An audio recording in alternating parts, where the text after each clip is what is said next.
अब आ जाते हैं plant breeding for improvement of food quality. तो फूड क्वालिटी इंप्रूव करने के लिए यहाँ पे एक टर्म्स है बायो फोर्टिफिकेशन, इसको याद रखना, बायो फोर्टिफिकेशन। अब यहाँ पे इसकी जरूरत क्या, फूड क्वालिटी इंप्रूव करने की क्या जरूरत है, पहले उस पर नजर डालते हैं। तो फूड क्वालिटी इंप्रूव करने की जरूरत इसलिए है क्योंकि more than 840 million peoples, 840 million peoples in the world do not do not have adequate food, मतलब पर्याप्त खाना उनके पास नहीं है, समझे। और उसमें से भी 3 billion peoples are suffering from the deficiency of micronutrient, protein and vitamin deficiency से झेल रहे हैं। मतलब उनको भरपेट खाना तो मिल रहा है, लेकिन उस खाने की क्वालिटी ऐसी है कि उनका जो प्रोटीन न्यूट्रिएंट रिक्वायरमेंट है या माइक्रो न्यूट्रिएंट रिक्वायरमेंट है, प्रोटीन रिक्वायरमेंट है या विटामिन रिक्वायरमेंट है, वो फुलफिल नहीं हो रहा है। तो इस तरह के लोग जो हैं, जो 3 बिलियन पीपल है, they are suffering from the hidden hunger. 840 million peoples को खाना ही नहीं मिल रहा ठीक से, प्रॉपरली। और उसमें जो लोग खा रहे हैं, जैसे हम और तुम लोगों में से कोई ऐसा हो सकता है कि खाना भरपेट तो खा रहे हैं, लेकिन न्यूट्रिएंट क्वालिटी पूरा नहीं हो रहा, प्रोटीन पूरा नहीं हो रहा है, किसी पर्टिकुलर आयरन, कॉपर, जिंक, इन सब की कमी रह जाती है बॉडी में, वाइटामिन की कमी रह जाती है। तो इसको कहा जाता है हिडन हंगर, क्या बोलते हैं इसको। तो ये बहुत ही सीरियस प्रॉब्लम है। इसे सीरियस इसलिए कह रहा हूँ क्योंकि जैसे मान लो मैं खाना खा रहा हूँ, भरपेट हूँ, बढ़िया कमा रहा हूँ, सब कुछ ठीक है, बट मुझे पता ही नहीं कि मैं जो खाना खा रहा हूँ उसमें न्यूट्रिएंट क्वालिटी ठीक है कि नहीं है। तो इसलिए बोलते हैं ना लोग, बैलेंस डाइट खाना चाहिए। तो खाने में क्या करना, दाल होना चाहिए, चावल, रोटी, 2 तरह का सब्जी। दाल इसलिए क्योंकि प्रोटीन, उसके अलावा अगर वेजिटेरियन या नॉन वेजिटेरियन है तो अंडा, मीट, मछली, और सबके बाद दूध कंपलसरी होता है कि दूध भाई लेना चाहिए, 100 ग्राम ही लो लेकिन लेना चाहिए, ताकि उससे क्या हो जाए, जो फूड है, मतलब न्यूट्रिएंट है, उसकी कमी ना हो बॉडी में। समझ में आ रहा। तो ये सब चीजें कंपलसरी चीज है। अब इसमें देखो, इतना प्रूव इंप्रूवमेंट कर रहे हैं तो फूड क्वालिटी भी इंप्रूव करें थोड़ा सा, समझे। तो फूड क्वालिटी इंप्रूव करने के लिए जो ब्रीडिंग करते हैं उसी को बायोफोर्टिफिकेशन कहते हैं। तो बायोफोर्टिफिकेशन क्या होता है, breeding crop with the higher level of nutrient is called biofortification. और इस बायोफोर्टिफिकेशन क्या कहता है, it help the improve the public health, public health को इम्प्रूव करेगा। मान लो कुछ भी खाया, अब उस पर्सन को खुद ही नहीं पता है कि बैलेंस डाइट ले रहे हैं नहीं ले रहे हैं, लेकिन वो जो इस तरह का प्रोडक्ट अगर खाता है तो उसके न्यूट्रिएंट क्वालिटीज बढ़ा हुआ रहता है, ठीक है। तो इसी को प्रोसेस को कहते हैं बायोफोर्टिफिकेशन कहते हैं।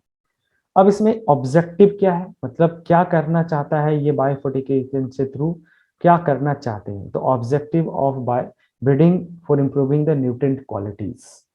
तो इसमें हम लोग टारगेट करते हैं कि हम इस तरह का ब्रीडिंग करने जा रहे हैं जिसमें हम क्या करेंगे, हम प्रोटीन कंटेंट बढ़ा देंगे, क्वालिटी बढ़ा देंगे, ऑयल कंटेंट एंड क्वालिटी बढ़ा देंगे, इंप्रूव करेंगे, मतलब विटामिन कंटेंट इंप्रूव कर देंगे, माइक्रो न्यूट्रिएंट इंप्रूव कर देंगे, एंड मिनरल्स कंटेंट भी बढ़ा देंगे।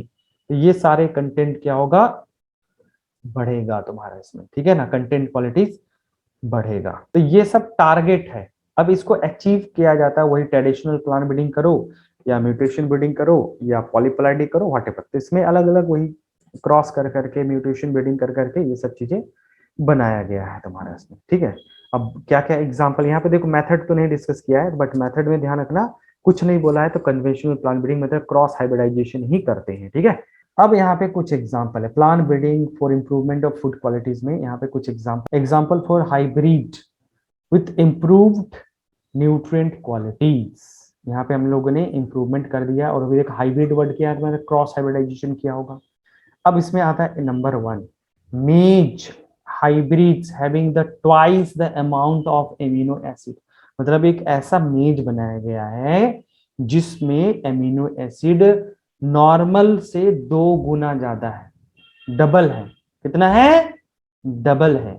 और कौन कौन से एमिनो एसिड, लाइसिन और ट्रिप्टोफान, एनसीईआरटी में ही दिया हुआ है। अब ये डायरेक्ट क्वेश्चन आ सकता है, कंपैरिजन ऑफ मेज hybrid in 2000s compared to the existing maize hybrid in 2000s।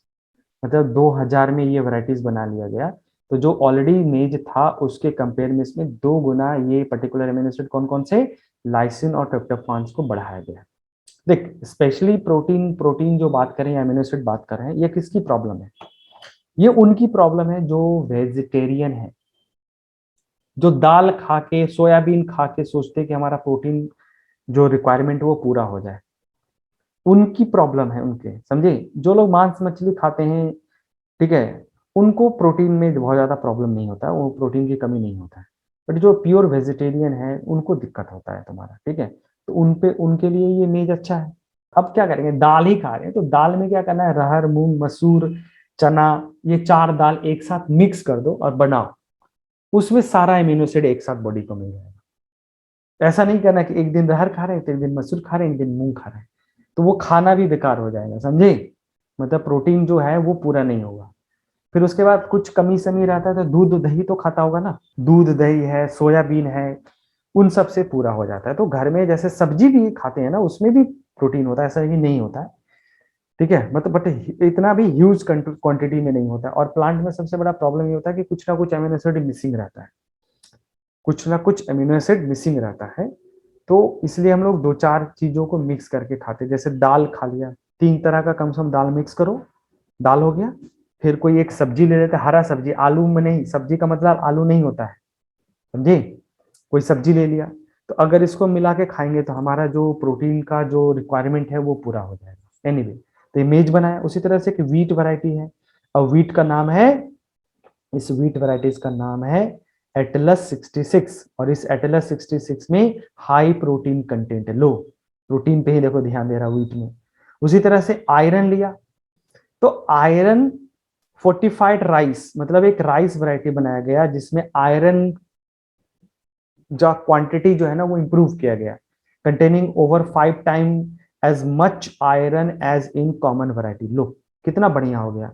तो स्पेशली इस तरह का अगर चावल मिलेगा तो फीमेल के लिए अच्छा है, फीमेल के लिए अच्छा। फीमेल मैंने क्यों बोला, क्योंकि फीमेल में ही आयरन का कमी होता है, इसमें हीमोग्लोबिन कंटेंट जो होता है वो मेल के कंपेयर में कम से कम 2 मिलीग्राम कम होता है। जैसे 13-14 होगा, और मेल है तो उसमें 15-16 होता है तुम्हारा।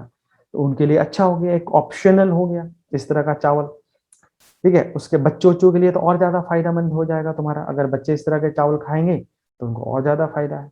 तो मतलब जैसे मान लो एक आदमी है, एक नॉर्मल आदमी, उसको इस सब के बारे में पता नहीं है, लेकिन अगर वो ये चावल और ये गेहूं खा रहा है, ये मकई खा रहा, तो उसको पता भी नहीं कि भाई उसका जो न्यूट्रिएंट क्वालिटी वो मेंटेन भी हो गया तुम्हारा। उसी तरह से vitamin and mineral rich vegetable जैसे कि डेवलप किया गया है, जैसे डेवलप कौन किया है इसमें, तो agriculture, IARI, agriculture research institute, Indian छूट गया मुझसे, Indian agriculture research institute, IARI, in New Delhi.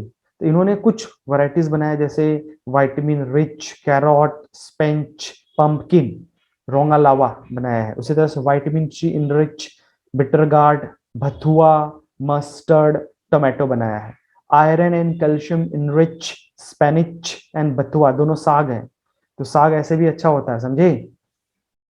उसके बाद प्रोटीन इन रिच बीम, बीम में क्या है, ब्रॉड बीम, लबा beam, French bean, garden pea, तो ये सब बीम कुछ बनाया गया है, किसके द्वारा, इंडियन एग्रीकल्चर रिसर्च इंस्टीट्यूट के द्वारा बनाया गया है। तो लो भाई खाओ, पालक सालक ये सब, गाजर मूली क्या क्या है, भतुआ वतुआ है, मस्टर्ड है। तो इससे क्या होगा, तुम्हारा जो न्यूट्रेंट क्वालिटी है वो ऑटोमेटिकली बढ़ जाएगा, ठीक है, ऑटोमेटिकली बढ़ जाएगा, ठीक है। आई बात समझ में। तो ये कुछ एग्जांपल्स है, इसी को देखो सिक्वेंसली मैंने अरेंज कर दिया है।